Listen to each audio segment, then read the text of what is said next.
반갑습니다.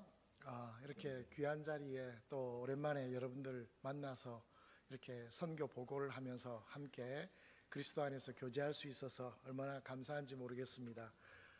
일단 제가 최근에 지내왔던 사역 내용들 좀 보시고 계속해서 말씀 이어가도록 하겠습니다. 영상 좀 틀어주시면 고맙겠습니다.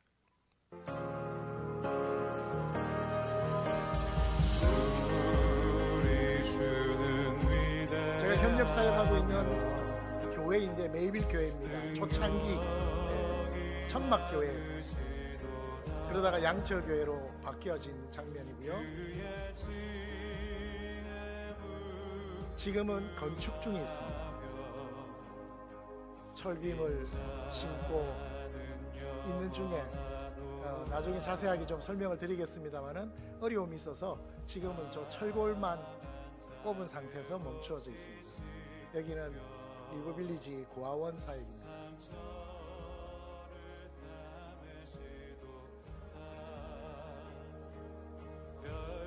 생리대 사역하고 있는 인발리에트 초등학교 7학년 학생입니다.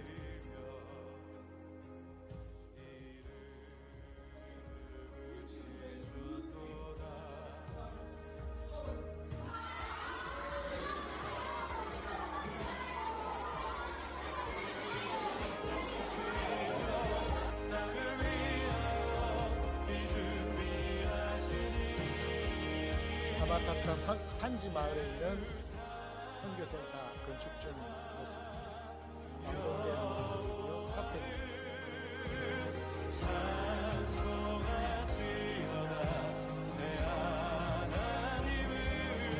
우물공사,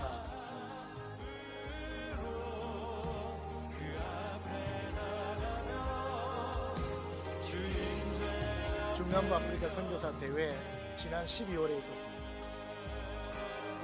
우리 김윤환 집사님 강의하는 모습도 있습니다.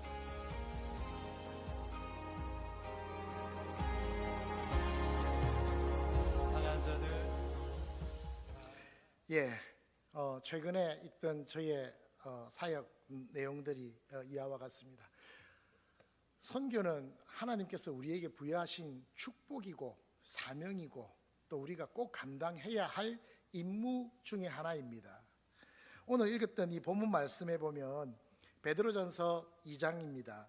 이 베드로전서는 베드로가 터키 지역, 소아시아 지역에 있는 회람 서신으로 보냈던 내용인데, 박해 가운데서도 너희들이 믿음을 잃지 않고 주께 받은 그 사명을 끝까지 최선을 다해서 감당하라 하는 권면의 내용의 말씀으로 이어지고 있는데, 오늘 읽었던 이 내용의 말씀만 보면요, 9절에 보면 너희는 택하신 족속이요 왕같은 제사장들이요 거룩한 나라요 그의 소유가 된 백성이니 하면서 지금 이 수신자들인 그 교회에 있는 성도들에게 네가 누군 줄 알아?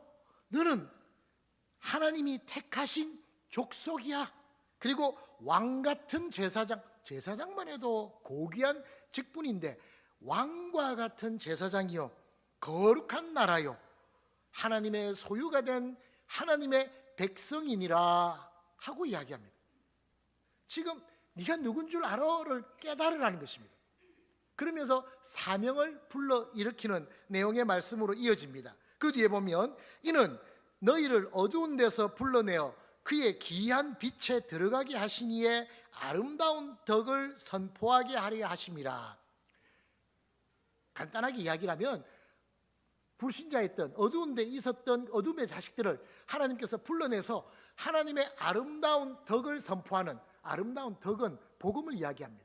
하나님의 은혜로 구원의 이 복음을 전파하게 만드는 그 역할을 감당하는 사람이 바로 너희니라 하고 지금 이 본문에서 이야기하고 있는 것입니다. 이전에는 백성이 하나님의 백성이 아니었지만은 이제는 하나님의 은혜로 백성이 되었느니라, 하나님의 자녀가 되었느니라 하고 지금 설명하고 있는 것입니다. 교회를 이야기하는 것이고 하나님의 믿음의 자녀인 우리 모두에게 공의하시는 말씀이기도 합니다. 우리는 그냥 이 땅에 우연히 태어난 존재가 아니고 하나님의 특별한 사명을 가지고 하나님의 택하신 족속이요 왕과 같은 제사장이요 거룩한 나라요 하나님의 소유가 된 백성입니다. 그리고 그 하나님의 자녀인 우리는 그저 이 땅에서 살아야 되는 것이 아니라 하나님께서 우리에게 부여하신 그 사명을 감당하기 위해서 최선의 노력을 감당해야 되는 그런 책임과 의무와 사명이 있는 사람들이라는 것입니다. 굉장히 소중한 분들이고 고귀한 분들입니다. 지금 여기 마이크가 있는데 이 마이크 때문에 여러분들이 아마 저의 목소리로 좀 쉽게 잘 들으시리라고 생각을 합니다. 이 마이크가 없다면 소리는 훨씬 줄어듭니다. 이게 이 마이크의 역할이고 기능입니다. 목적입니다. 이 마이크가 살아있다고 한다면 삶의 목적은 사람의 목소리를 더 크게 만드는 그 역할을 감당하는 것입니다. 사람이 만든 모든 물건들, 컵, 테이블, 어떠한 것도 그 역할이 없는 도구는 하나도 없습니다. 만약에 이 마이크가 그 역할을 잘 못한다면 여기에 없을 겁니다. 쓰레기통으로 가겠죠.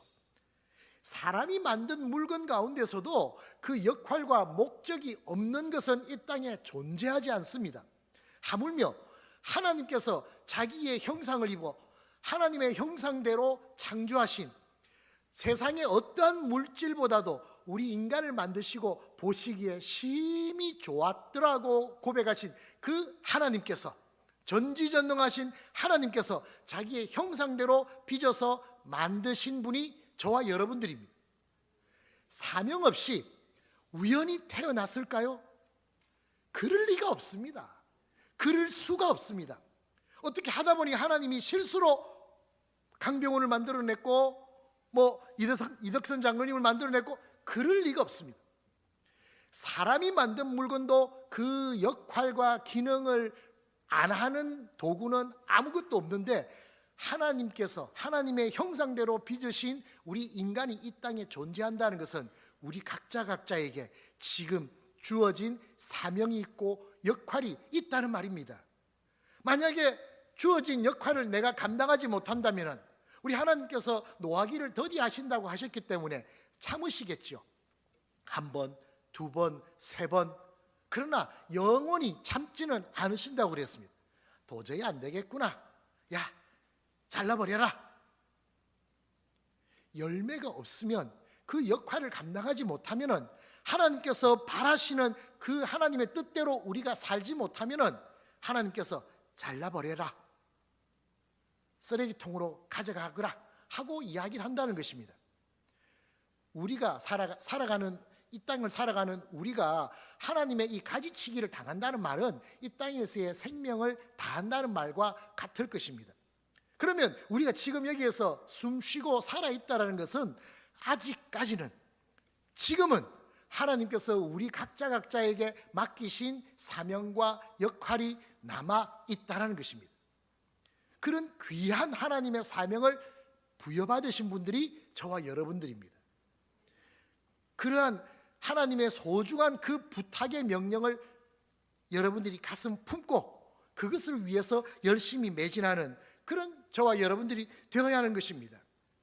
그 일을 잘 감당하지 못한다면 우리 하나님께서 어떠한 결정을 내리실지 그것은 아무도 알 수가 없다라는 것입니다. 또 반대로 그 일을 감당할 때는 하나님께서 특별히 귀하게 아름답게 그들을 축복하고 칭찬하고 더 큰 것으로 갚아주시게 될 것입니다. 제가 아프리카 선교사로서 와서 남아공에 대해서 여러분들에게 좀 설명을 좀 드리려고 하는데 좀 우리 PPT를 좀 켜주시겠습니까? 예, 아프리카에 대해서 여러분들 보통 여러분뿐만 아니라 우리 한국 분들 대부분이 오해를 하고 있는 부분이 좀 있습니다. 아프리카가 하나의 나라인 줄 알아요. 아닙니다. 아프리카는 55개국이 있습니다. 아시아가 47개국이고요. 유럽이 50개국입니다. 아시아보다도 유럽보다도 더 많은 나라가 있는 대륙이 아프리카 대륙입니다. 그리고 제가 아프리카어를 한번 해볼까요? 사니보나, 아반뚜아나, 미나겐꾸 푼디시 기푸마의 코레아 시조 슈마엘라 이방겔리 라파. 뭐 제가 소개하면서 저는 목사였고 한국에서 왔고 복음을 전하기 위해서 왔습니다. 뭐 이런 줄눈말입니다. 제가 이 말을 하면요, 이걸 아프리카어라 그래요. 여러분, 우리가 한국말을 했는데 누군가가 저거 아시안 말이네? 그러면은 무슨 소리야? 아시안 말이 아니라 이건 한국말이야. 그러지 않겠습니까? 일본말을 해도 저거 아시안 말이네? 아니야, 저거는 일본말이야. 그럴 건데 이런 줄루나 뭐 쯔아나나 수투나 이런 언어를 하면은 아프리카어다. 아프리카에는 55개국이 살고 있어요. 언어가 2,000 언어가 넘습니다. 종족이 그렇게 많다는 말입니다. 그래서 까만 사람이면 아프리카 사람. 맞아요. 까만 사람이면 아프리카 사람 출신은 맞는데 아프리카 사람들한테요, 그냥 아프리카 사람이라 그러면은 굉장히 별로 좋아 안 합니다. 그냥 큰 그룹으로 묶어서 분류한 것으로 생각을 합니다. 콩고 사람, 제가 볼 때는 콩고나 짐바브웨나 남아공 뭐 수투나 뭐 줄루족 사람이나 제가 볼 때는 구분이 잘 안 돼요. 그냥 다 까마니까 그냥 그놈이 그놈 같고 뭐 이러니까 그냥 아프리카 사람 이렇게 생각은 됩니다만은 자기들은 이게 어디 갔냐고. 저기 콩고 사람은 이렇게 코도 이렇고 눈도 이렇고 키도 이렇고 우리하고는 완전히 다르지. 제가 볼 때는 그놈이 그놈인데도 그 사람들은 그런데요. 그 사람들은요, 우리 아시아 사람들을 전혀 구분 못합니다. 그냥 다 중국 사람이에요. 우리도 중국 사람이래요. 이 지나가면요, 쎄쎄 뭐 니아마 하고 막 그래요. 기분 나쁘게. 그냥 다 중국에서, 중국이 크다 보니까 우리는 구분하거든요. 우리도 이래 보면 아시아 사람이 이래 오잖아요. 그럼 집사람하고 이야기합니다. 여보, 저기 한국, 중국, 일본 이러면 중국. 뭐 거의 맞아요. 한 80%는 맞아요. 그만큼 분류가 되어져요. 그런데 이 아프리카 사람들은요, 전혀 분류 못해요. 그러니까 그들이 우리를 그렇게 잘 모르듯이 우리도 그들에 대해서 너무 무지하고 잘 모른다. 아프리카에는 다양한 인종이 살고 있습니다. 비록 그냥 다 까매도 다른 인종입니다. 언어도 다르고 종족도 다르다는 것입니다. 아프리카는 무식하다, 무지하다. 아프리카 사람들은 머리가 나쁘다. 조금은 제가 그런 것 같아요. 이게 인종차별 같아가지고 이게 방송 어디 인터넷으로 나갑니까? 이거 큰일 났네. 그죠? 예, 인종차별 요즘 이게 심각한데 한국 저뿐만 아니라 우리 대부분의 사람들이 아프리카 흑인들 이렇게 일을 시켜보면요, 왜 이렇게 이 사람들은 일을 잘 못하고 머리가 좀 나쁜 것 같고 좀 이해가 잘 못하는 것 같고, 벽돌을 쌓으라 그러면 벽돌을 이렇게 쌓아요. 누가 봐도 이건 삐딱한데 곧 넘어질 판인데 야, 벽돌을 왜 이렇게 쌓냐는, 자기가 볼 때는 딱 맞대요. 그래서 줄을 가지고 와가지고 딱 당겨주면 맞나? 그러면은 안 맞대요. 그걸 안 해도 이거는 뭐 뻔하게 이런데 왜 이렇게 일을 잘 못할까? 그래서 아프리카 사람은 좀 무지하다라고 하는 오해 아닌 오해를 하는데 조금은 제가 동의를 좀 하기는 해요. 그런데 이유가 있어요. 아프리카 사람들은요, 온갖 질병, 전염병이 다 거기에 있어요. 에볼라는 아예 아프리카에만 있는 병입니다. 말라리아 때문에, 아시아에도 말라리아는 있습니다만 우리나라에도 말라리아는 지금 들어와 있어요. 모기 때문에 전염병 생기는데, 근데 가장 많은 사람들이 고통당하고 가장 많은 죽임을 당한 사람들이 이 아프리카 사람들입니다. 에이즈는 저의 통계가 아니고요, 나중에 뭐 뒤에 또 자료 또 나올 겁니다만은 유엔에서 보고하기를 남아공과 그 주변 국가에 에이즈가 가장 많이 있어요. 사하라 사막이 저 북쪽에 있거든요. 그걸 사하라 사막을 이남을 블랙 아프리카라 그래요. 그 이북은 아프리카지만은 사실은 지중해 연안에 있는 나라는 아프리카가 아니에요. 인종이나 문화나 종교나 모든 게 중동입니다. 아랍입니다. 그래서 그 이슬람 사람들이고 뭐 다 그렇습니다. 그래서 사하라 사막 이남만 블랙 아프리카라 그러는데, 이 블랙 아프리카에 사람이 전 세계의 10% 정도가 살고 있어요. 그런데 이 블랙 아프리카의 에이즈 인구가 전 세계 에이즈 인구의 70%가 여기에 있습니다. 아시아도 많고 뭐 아메리카도 있고 다 있지만은 이 아프리카, 블랙 아프리카에는 에이즈인이 가장 많고, 그 중에서도 남아공과 그 주변에 있는 국가가 그냥 아주 그냥 집합소입니다. 에이즈는. 우리 박재영 장로님 계신 저기 에스와티니, 거기에는 뭐 지금 세계 1위 에이즈인 감염률이 1위입니다. 물론 그 박재영 장로님 계신 나라가 작습니다. 나라가 작은 게 아니라 인구가 적습니다. 한 150, 60만 그 정도밖에 안 돼요. 나라 전체가. 그러니까 나라는 작지만은 그 안에서의 그런 의료나 이런 것들이 너무 안 좋기 때문에 그런 감염률이 굉장히 많습니다. 에이즈 인구가 가장 많이 거하고 있는 나라 1위는 남아공입니다. 남부 아프리카는 하여튼 에이즈 뭐 집합소라 해도 과언이 아닌 그런 상황입니다. 그럴 정도로 많은 어려움이 있습니다. 질병뿐만 아니라 또 외세에서 침략이 얼마나 많은지 모릅니다. 아프리카 아까 55개국이라 그랬죠. 54개국이라고도 하고 55개국이라고도 하는데 그중에서 라이베리아하고 에티오피아 두 나라를 제외하고는 모든 대륙의 모든 나라가 유럽 강대국에 의해서 식민지 됐던 나라입니다. 우리나라도 일본의 식민지로 살았지 않습니까? 36년 동안 36년 한 세대가 넘어갈 만큼 긴 기간 동안 그렇게 당했습니다. 아프리카는요 짧게 당한 나라가 50년 정도고요 길게 당한 나라는 100몇십 년까지 오랫동안 서양 강대국에 의해서 식민지 생활을 했던 나라들입니다. 두 나라를 빼고는 모든 대륙이 그 정도로 외세에 의해서 어려움을 당했던 그러한 사람들입니다. 질병, 식민지 뭐 이런 등등으로 많은 고통을 당했던 나라이다 보니까 교육받을 기회를 잃어버리지 않았을까. 요즘 들어서는 옛날같이 그렇게 많이 어렵게 그렇게 무지하게 지내지는 않는 것 같은 것을 볼 때 좀 그렇지 않을까라는 생각이 들어집니다. 하여튼 아프리카에 대한 여러분들의 오해가 좀 풀려졌으면 좋겠다라는 생각이 들어집니다. 제가 잘못 눌렀나요? 위에 예.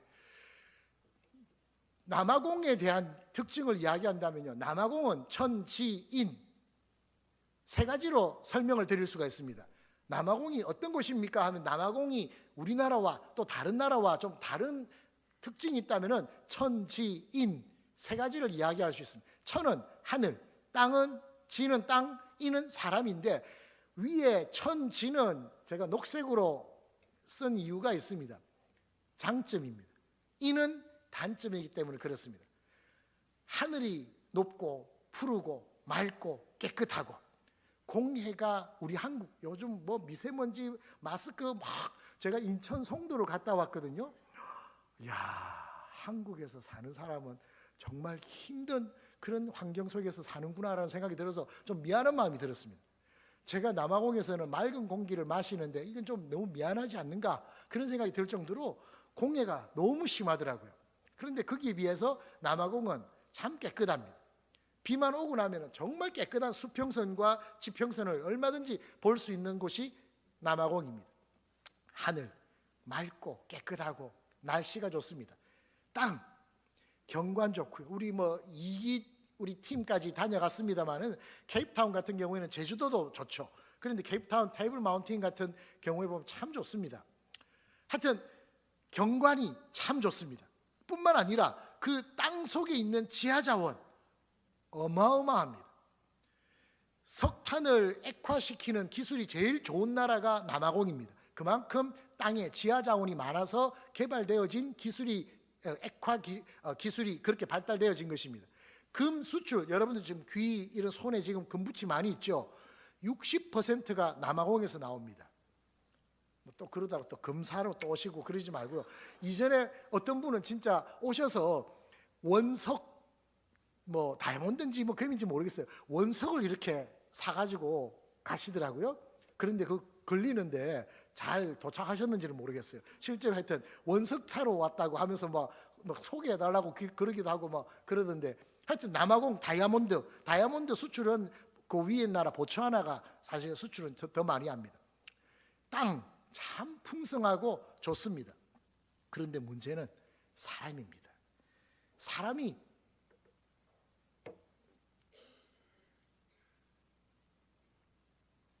지금 제가 눌리는 게 잘못 눌린 것 같아요. 그냥 눌러주십시오. 제가 다음 할게요. 예. 이거 끌게요. 예. 지금 남아공에서 사회적 환경, 에이즈가 많고 범죄가 많고 실업률이 많은데 지금 앞에 한번 됐습니다. 넘겨주십시오. 지금 남아공의 특징 중에서 이야기를 한다면 에이즈가 많다. UN 자료에 그렇죠. 그 다음에는 범죄가 많습니다. 이 범죄는 한국의 살인이 한국의 40배. 그 다음에 또 오타가 났네요. 강조가 아니고 강도입니다. 강도는 한국의 160배입니다. 지금 우리 단기 선교 오신 분들은 제가 뭐 교육도 막 시키고 조심하라고 같이 다니라고 권면도 많이 하고 해서 잘 안전하게 다녔지만은 지난번 그 월드컵 할 때나 이럴 때는 굉장히 많은 사람들이 강도를 당하기도 했고요. 심지어는 저희 집에 왔던 대학생 2명 있어요. 그냥 나이지리아하고 마지막 경기를 더반에서 했었어요. 그냥 더반 끝나고는 가면 되는데 우리가 거기에서 비기는 바람에 16강을 올라가게 된 거예요. 그러니까 마음이 바뀌었다고 자기들을 우리 집에서 좀 재워달라고 16강 보고 가고 싶다고 그래서 재워줬어요. 그리고 제가 경고를 많이 했어요. 야, 다닐 때 조심하고 뭐 하고. 결국에는 더반 비치가 갔다가 한 블록 안으로 들어갔다가 강도 만나가지고 싹 다 뺏기고 그래서 어려움을 당했습니다. 그래서 강도에 대한 그런 두려운 마음은 남아공 여행을 온다면 여러분들이 꼭 주의를 하셔야 되고 개인적으로 다니고 이런 것은 굉장히 위험합니다. 제가 다니는 것하고 여러분 다니는 것하고도 다릅니다. 제가 다니는 것만 해도 목적지를 향해서 가지만은요, 여러분들이 가면 구경하면서 다닐 거 아닙니까? 사진 찍고 선글라스 탁 끼고 여기에 색 타고 누가 봐도 관광객이라는 걸 표시나잖아요. 굉장히 위험천만합니다. 하여튼 범죄 심각합니다. 실업률 한국이 2.4%입니다. 실업률이. 이게 2024년도 통계입니다. 그런데 남아공은 몇 배입니까? 13배가 넘습니다. 32%입니다. 그래서 막 데모도 일어나고 뭐 그렇게 엄청난 일들이 많이 일어납니다.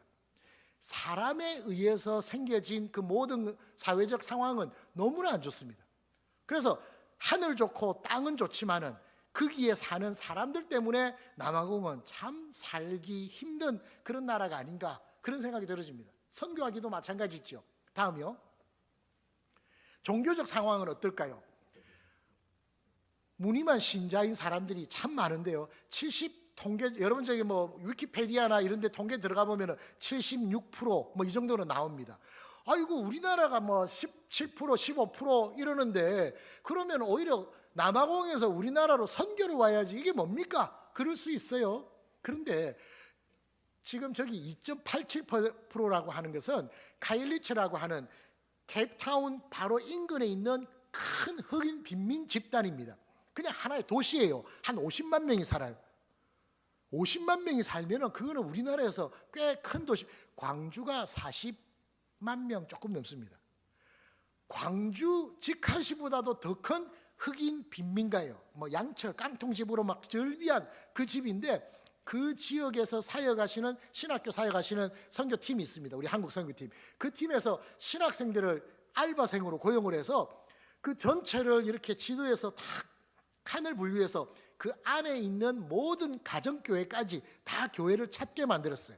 그리고는 같은 주일날 예배에 참석하는 사람들의 숫자를 파악을 해봤어요. 이거는 실제로 우리 한국 선교사들에 의해서 파악한 내용입니다. 그랬더니 440개 교회가 나왔고요. 그 안에서 그날 예배를 드린 사람이 2.87%였습니다.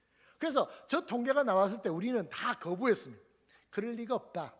여기에 통계가 70%가 넘게 나오는데 어떻게 교회 출석하는 사람이 2.8% 정도밖에 안 되겠냐. 이거는 뭐가 잘못돼도 잘못됐다. 아니면 더 많은 교회를 찾지 못했을 것이다. 우리는 나름대로 그렇게 부인을 하는 면이 굉장히 많을 정도로 하여튼 심각한 그런 무늬만 신자인 그런 사람들이 많다는 것입니다. 어릴 때부터 믿기는 믿어요. 왜요? 3번에 있는 3번째가 뭡니까? 식민지 아닙니까? 서양 강대국이 예를 든다면 우리나라에 일본이 침략을 해서 들어와서 일본 신사참배하는 그 종교를 가지고 왔을 때 우리가 믿겠습니까?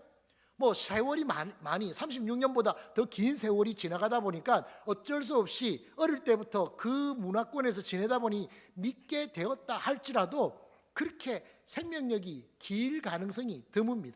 그래서 외국에서 식민지와 함께 들어왔던 장로교, 감리교, 침례교 이런 종교는 지금 남아공에서 계속해서 마이너스입니다. 겨우 살아남고 있습니다. 아까 제가 한인교회 우리 한 10명 참석하고 있는 한인교회 예배를 드리는데 거기가 프레스비테리언 처치입니다. 제가 있는 그 동 지역에서 유일한 장로교회입니다. 장로교가 없습니다. 그러나 남아공에 있는 기독교 그 교회가 막 성장하는 교회들이 참 많습니다. 이런 교회의 대부분이 저 이번에 있는 독립교단들입니다. 그 중에서 JCC라고 하는 자이언 크리스천 처치라고 하는 저 시온주의자들은 41%는 전체 7천 교단의 퍼센트지고요. 34%가 JCC입니다. 그 외에 쉔베는 제가 있는 더바네가 교주가 있는 본거지입니다. 지난번에 우리 일기팀 방문하셨을 때 일기팀 오신 분 계시나요?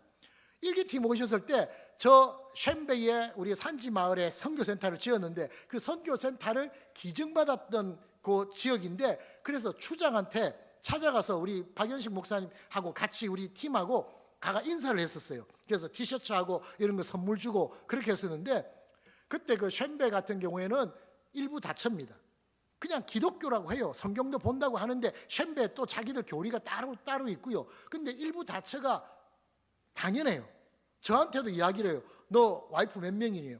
나 한 명이라니까. 너 한 명이면 안 된다고. 여자를 많이 사랑하고 그렇게 해야지. 한 명 가지고 하면 안 된다고. 뭐 그럴 정도예요. 근데 박연식 목사님 오셨을 때 권사님들이 같이 왔거든요. 이래야 된다고 이렇게. 얼마나 좋냐고 이렇게 여러 명을 이렇게 거느리면서 이렇게 사랑해야 된다고. 그럴 정도. 이게 그분이 장로예요. 그 추장이. 그게 쉔베입니다. JCC는 우리 유교의 조상신을 섬기지 않습니까? JCC도 조상신을 섬깁니다. 어떻게 구원을 받습니까? 이러면은 그 교주인 바나바스한테 세례를 받으면은 구원을 받습니다. 그렇게 이야기를 해요. 예수님 옛자도 이야기를 안 해요. 복음을 모르고 있다는 말입니다. 그런 게 저 7천 교단이나 되는 41%입니다. 지금 우리 한국 선교사님들은 저 7천 교단에 소속되는 독립교단은 우리가 다시 복음을 전해야 되는 대상자다, 선교 대상자다 그렇게 보고 있습니다. 외부에서 알고 있는 것과는 너무나 다른 상황이라는 것입니다. 기존 교회의 정상적인 교인이라 할지라도 교회를 출석 안 하는 사람들이 대부분이요. 출석한다 할지라도 잘못된 전통 종교에 융합된 그런 기독교를 믿고 있는 사람들이 그리 많다라는 것입니다. 다음이요. 다음 페이지. 예, 지금은 세계 종교가 두 개로 나눠집니다. 그 다음 한번 들어주십시오. 여기에 보면은 지금 이 종교 분포를 이야기합니다. 지금 보라색으로 된 지역이 기독교가 좀 강세를 보이는 그런 지역입니다. 그 다음에는 녹색이 이슬람 종교입니다. 중동 지역. 아프리카만 보더라도 절반 정도까지 지금 내려왔죠. 그리고 아시아 지역에 보면은 전통 종교 그리고 불교, 힌두교가 아시아 지역에 좀 차지하고 있습니다. 그런데 지금 최근에 한 1000년 동안의 변화에서 불교, 힌두교 그리고 그 두 종교는 저 안에서 벗어나지를 않았습니다. 그래서 전파되어지지 않고 다른 나라에 큰 영향이 없이 지내왔고요. 문제는 기독교와 이슬람 두 종교만의 양극화가 아주 첨예하게 갈등을 일으키고 있는 그런 상황입니다. 다음이요. 지금 한 번 더 눌러봐 주십시오. 예, 지금 제 사진을 좀 꺼주실래요? 저게 년도입니다. 년도. 지금 2070년이 되면은 지금 이슬람이 계속해서 성장하고 있는데 2070년이 되면은 이슬람과 기독교가 역전이 되는 그런 때입니다. 지금 기독교는 천주교와 개신교가 합해서 가장 많은 상황입니다. 세계에서. 두 번째가 지금은 이슬람이기는 합니다만은 저 종교가 2070년 되면은 기독교와 천주교를 합한 그 숫자보다도 역전이 되어지고 성장률은 우리 기독교의 성장률은 거의 정체입니다. 세계 기독교가 그렇습니다. 우리 한국 교회는 지금 약간 하락하고 있는 추세고요. 세계 기독교는 정체입니다. 그런데 이슬람은 계속해서 굉장히 가파르게 성장하고 있는 그런 상황입니다.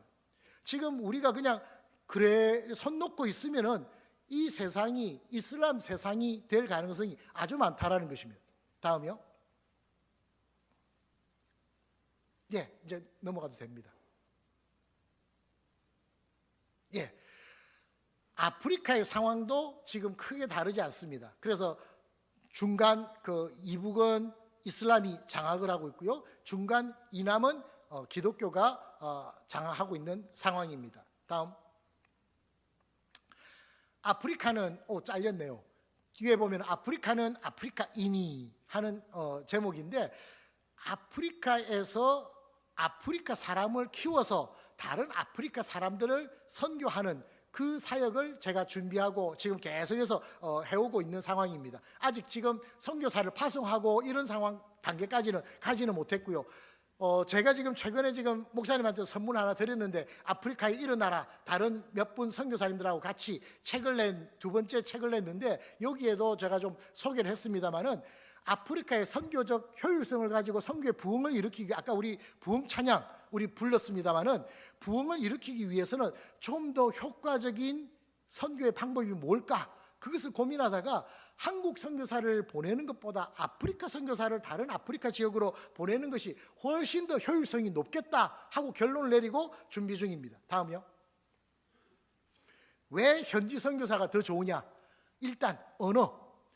아까 기독교 영향권이라고 했던 중부 이남은 반투어라고 하는 언어를 씁니다. 지금은 그 반투어에서 세분화되어져서 쯔와나, 수투, 벤다, 여러 남아공만 해도 11개 부족이 다른 언어를 사용하고 있고요. 우간다, 케냐, 탄자니아, 말라위 다 각각 자기의 언어를 사용합니다. 근데 이 모든 언어의 어근이 같습니다. 어근이란 말은 그 원 뿌리, 언어의 뿌리가 같다는 말입니다. 지금 우리가 쓰는 이 언어하고 우리 세종대왕님이 만드셨던 훈민정음하고는 꽤 많이 다르지 않습니까? 그렇지만은 어근이 같습니다.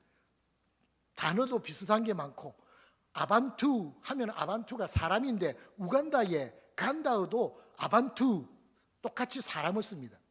어근이 같고 어순이 같은 것은 굉장히 언어를 배우는데 쉽습니다. 그래서 이 아프리카 사람들은 최소한 몇 가지 원주민 언어를 쓰고 아프리칸스를 쓰고 영어를 쓰고 하는 사람들입니다. 그래서 다른 나라로 선교사로 갔을 때 언어적인 어려움이 우리 한국 사람들은 굉장히 어려워하지만은 현지인들은 쉽게 적응할 수 있다는 것입니다. 그 다음에 풍토병이나 날씨, 기후 이런 것들도 적응력이 뛰어납니다. 우리 한국 사람들은 그것이 많이 어렵거든요. 거부감, 적은 거부감. 외국 사람들이 오히려 가면 처음에는 인기가 좋습니다. 아시아 사람인 우리가 가서 기타 들고 애들을 모으면 훨씬 더 많이 모읍니다. 흑인이 모으는 것보다 외국인이 가면 신기하고 외국 사람이네 이런 마음으로 관심을 가지고 호기심을 가지고 많이 모여듭니다. 그러나 거기까지입니다. 더 이상 깊은 관계로 이어지기가 어렵습니다. 생각해 보십시오. 여기에 외국 사람이 와서 담임 목사가 되어서 목회를 한다고 생각해 보십시오. 야, 신기하다, 독특하다, 야, 좀 어색하지만 좀 재밌네, 그럴 수 있습니다. 그런데 한 달, 두 달, 1년 지나가 보십시오. 그분이 뭐라고 해도 그게 무슨 말입니까? 하고 막 그러고 이해도 잘 못하고 그러면 상담도 안 되고 아유 됐습니다 그냥 그러지 않겠습니까? 소통이 잘 안 되고 서로 교류가 힘들기 때문에 어렵습니다. 그러다 보면 점점 거부감이 많아지는데, 같은 피부고 같은 문화권에서 지내고 언어적으로도 원활하게 소통되어지는 그들끼리는 거부감도 적고 적응력도 훨씬 더 탁월해진 상황이 됩니다.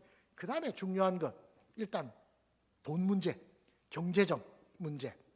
우리 한국 선교사를 보내려면 한 300만 원 정도의 생활비를 보통 지원을 합니다. 한 교회에서 그렇게 지원하는 건 아니고요. 총회에서, 우리 교단 같은 경우는 총회에서 생활비 모금을 거기까지 허락을 해줍니다. 그러면 그 정도의 생활비 모금을 이렇게 교회를 다니면서 모금을 하고 그렇게 하죠. 그런데 아프리카 사람을 다른 데로 아프리카로 보내려고 하면은 300불에서 500불 정도면, 어떤 나라를 가느냐에 따라서 좀 다르긴 하는데 300불에서 500불. 그래서 개인적으로 조금 더 모금하더라도 적어도 한 300불, 30만 원 정도 선만 지원이 된다면은 한 사람, 한 가정을 파송을 할 수 있는 상황이라는 것입니다. 한국 선교사 한 가정 파송할 여력 가지고 아프리카 사람 10가정을 파송한다는 말입니다. 얼마나 경제적입니까?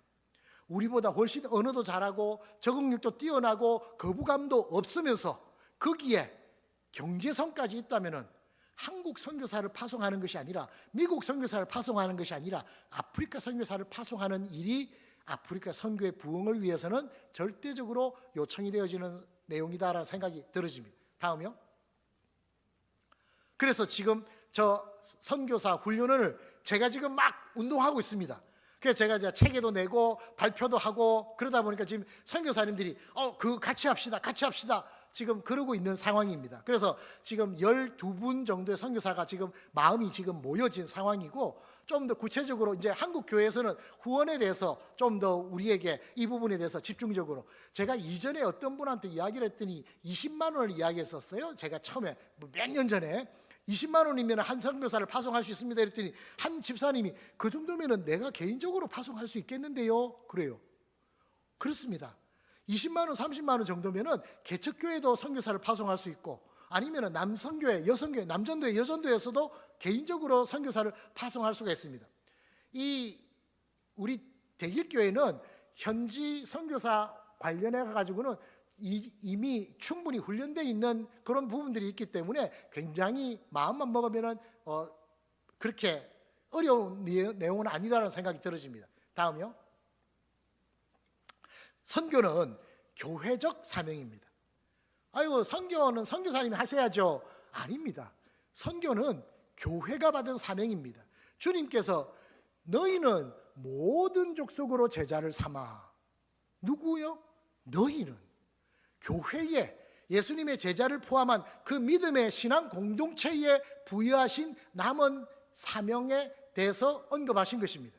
그래서 특정한 누군가가 받은 개인적 사명이 아니라 선교는 교회가 받은, 신앙 공동체가 받은 사명입니다. 이 중에서 우리가 다 가야죠. 그런데 다 가면 어떡합니까? 이 교회는 누가 지키고, 누가 양육하고, 누가 후원하고, 다 갈 수는 없지 않습니까? 전쟁 터졌다고 모든 사람이 다 전방에 가가지고 총 들고 싸우면 뒤에 훈련하는 사람은 누가 하고, 교육사단은 누가 하고, 후원부대는 누가 하고, 뒤에 있는 사람들이 계속해서 보급부대도 있고 또 훈련사단도 있고 교육 뭐 다 이런 것이 있어져야 전쟁도 승리할 수가 있지 않습니까? 그래서 가는 사람은 가되 여기서 후원하고 기도하고 지원하고 하는 팀은 여전히 자기 역할을 감당해야 되는 것입니다. 다음이요. 예수님의 사명이 곧 선교였습니다. 예수님은 수차례 제자들에게 내가 이것을 위해서 왔노라, 내가 저 마을에 가서도 전도해야 되겠느니라, 죄인을 찾아서 구원하기 위해서 왔노라.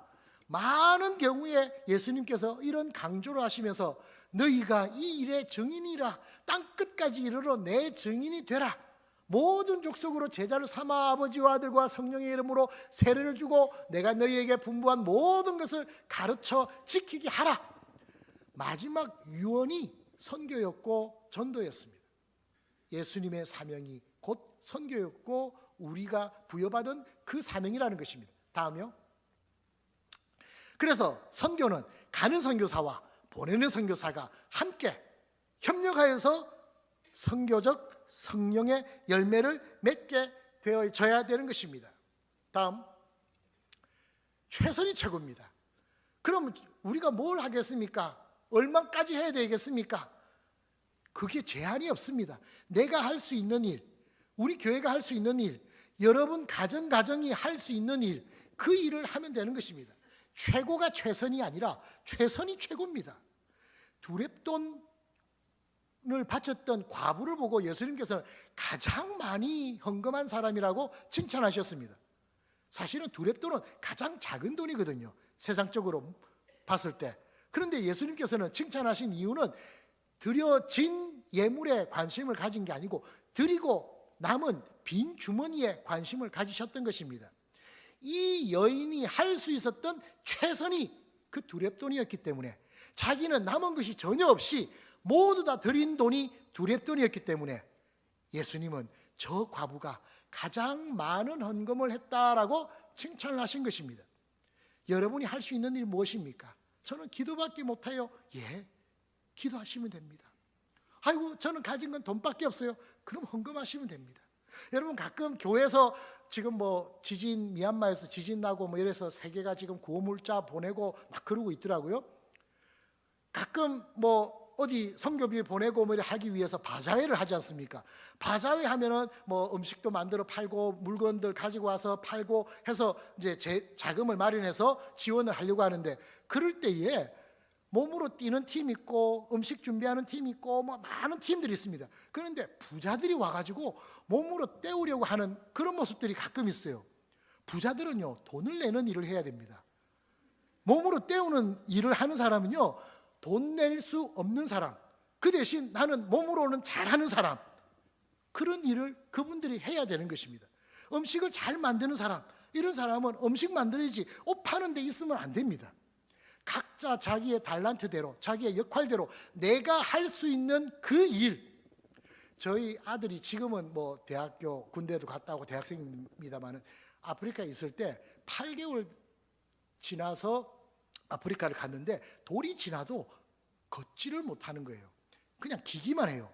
근데 친구들 돌 지난 그 또래 한두 달 뭐 이렇게 차이 나고 하는 애들은 막 걷고 이러는데 걷지를 못해요. 그럼 뭐 지 엄마는 막 속상해가지고 막 이렇게 해가지고 막 걸어보라고 막 이랬는데도 하면 겁이 나가지고 들썩들썩 주저앉아요. 우리 부모된 우리 마음은요, 좀 한 걸음이라도 좀 걸어봐라. 그런데 얘가 한 걸음도 못 걷던 애가 어느 날 딱 잡고 일어나더니 저벅 해가 7걸음을 단번에 걷는 거예요. 그날 우리는 할렐루야 했습니다. 우리 아이가, 걷지 못하던 우리 아이가 7걸음을 걸었기 때문에 너무 기분이 좋았어요. 근데 그때 제가 생각을 했어요. 우리 아버지께서, 하늘나라 우리 아버지께서 우리가 걷지 못하는 우리의 모습을 보면서 들고 세워가지고 야, 한 걸음만 걸어봐, 한 걸음만 걸어봐, 이러는 마음일 것 같은 생각이 들었어요. 여러분들에게 원하시는 하나님의 뜻은 엄청난 것이 아닙니다. 지금 내가 할 수 있는 일. 제가 전도사 때 그 필리핀을 갔다가 인도를 갔다가 여행하고 1년 동안 선교 훈련을 받고 그리고는 왔어요. 그리고는 서울에 있는 영성교회라고 하는 교회 가서 교육전도사로 거기에서 사역을 했습니다. 선교지에서 1년 동안 있다 보니까 막 선교적으로 막 뜨거워가지고 막 매사에 그냥 선교했어요. 막 복음 전해야 되고 막 그런 마음이 너무 뜨거웠어요. 그래서 중고등부 수련회를 가는데 선교 수련회를 했어요. 뭐 지금 여기도 보니까 막 팜플렛도 있고 사진도 있고 막 저도 그랬어요. 팜플렛 쫙 지금 막 온갖 것 다 하고 뭐 각 나라별 국기 다 만들고, 그리고 제 메시지는 아침부터 저녁까지가 선교였어요. 근데 완전 죽 썼어요. 그냥 3일 동안 선교했는데 마지막 날 제가 마음을 딱 담아먹고, 그래, 보통 마지막 날 좀 결단하고 기도하고 이러는데 내가 이때 이 우리 학생들 다 선교사로 막 헌신하고 막 울고불고 하게 내가 만들어야지 하고 마지막 날 밤을 제가 딱 작정을 하고 준비를 했어요. 하는데 막 캠파이어 하면서 막 춤추고 또 막 이러지 않습니까? 그렇게 하고, 그래, 조금만 기다리라, 내가 메시지만 전하게 되면 이제 내가 선교에 대해서 막 하고 다 결단시키고 해야지, 이러고는 있는데 오토바이 하나가 우리 학교를 빌려서 했었는데 학교로 들어오더라고요. 보니까 동네 이장이에요. 연기 날리고 껄름 날린다고 불 끄라고 온 거예요. 아니, 지금 분위기 쫙 올라가는데 지금 이장이 와가지고 불 끄라고 하면서 막 걸름 날린다고. 그래서 예, 끄겠습니다 라고 막 보냈어요. 조금 있다가 그럼 자 그만하겠지 하고 또 이제 했는데 또 오는 거예요. 10분 있다가 왜 아직 안 껐냐고 3번을 찾아오는 거예요. 그럼 뭐 이분 때문에 그냥 조금 분위기 올라가다가는 푹 꺼지고 올라가다가는 푹 꺼지고, 이건 뭐 도대체 어떻게 할 수가 없었어요. 그래 3번을 보냈어요. 그리고는 안 오더라고요. 자, 이제는 하자 하고는 제가 설교를 시작하는데 비가 오는 거예요. 캠파이어 하는데 비가 오니까 이거 뭐 어떡합니까? 다 그냥 비 맞은 채로 그냥 막 교실로 막 뛰어가고 쭉 그냥 물에 빠진 생쥐처럼 해가지고 학생들이 교실 안에 쭉 그냥 바닥에 앉았어요. 예배를 안 드렸잖아요. 설교를 안 했잖아요. 그러니까 들어가가지고 11시가 넘어 12시 다 됐는데 난 이거 예배도 안 드리고 이거 수련회를 이렇게 끝내서는 안 되겠다 하고는 그래도 설교하겠다고.